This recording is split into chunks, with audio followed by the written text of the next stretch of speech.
Hello there, my fellow humans. It's your boy, the Unusual Geek here, and welcome back to Titanic Month. Today's a special day because today is my buddy's Ben's birthday.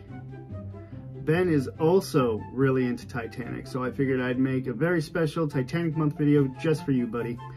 Today, we're going to be talking about another Benjamin, one who sailed on the Titanic, and whose story is pretty well known.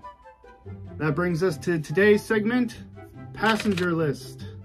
And today we are talking about the one, the only, Benjamin Guggenheim.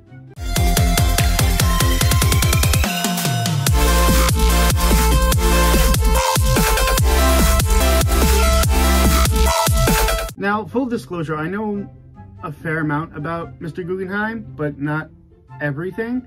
So, a lot of what I'm going to tell you is from Wikipedia, so I don't know if it's all incredibly accurate. Don't at me in the comments. But anyway, here we go. Benjamin Guggenheim, born October 26, 1865, was an American businessman and wealthy member of the Guggenheim family. He was born in Philadelphia, Pennsylvania to Mr. Mayer Guggenheim and his wife Barbara. Benjamin Guggenheim was the first member of his family to enter an institute of higher learning. He entered Columbia College in 1882. However, he found most of his courses boring and dropped out after his second year. He also attended the Pierce School of Business, now known as Pierce College, which was then one of the most prominent business schools in the country. In 1894, Guggenheim married Florette Sigmund. I'm really sorry if I'm butchering any of these names. Together they had 3 daughters, Benita, Peggy, and Barbara. In April of 1912, Guggenheim boarded the RMS Titanic and was accompanied by his mistress, Madame Aubert. Ooh, scandalous. His valet, Victor Giglio, his chauffeur, Rene Pernot, and Madame Aubert's maid, Emma. Not even going to try this last name. It's right here. I'll put it right here.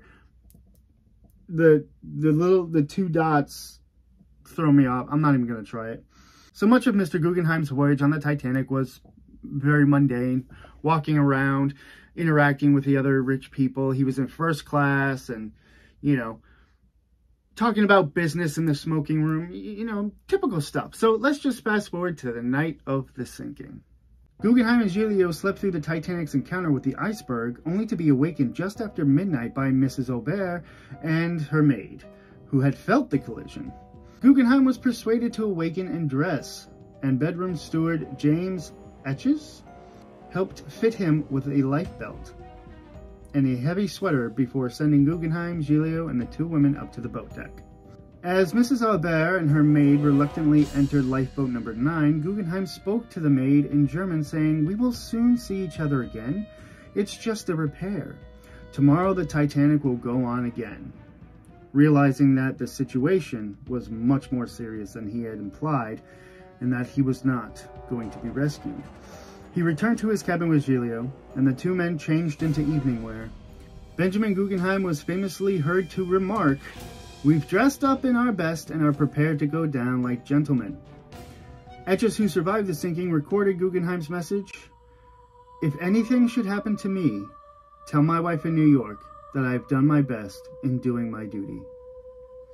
Etches reported that shortly after the last few boats were lowered, and I was ordered by the deck officer to man an oar, I waved goodbye to Mr. Guggenheim, and that was the last time I saw of him. Both men, as well as Guggenheim's chauffeur, Pernot, died in the sinking.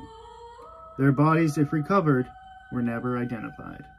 So that is the story of the great businessman Benjamin Guggenheim. Clearly a man of honor.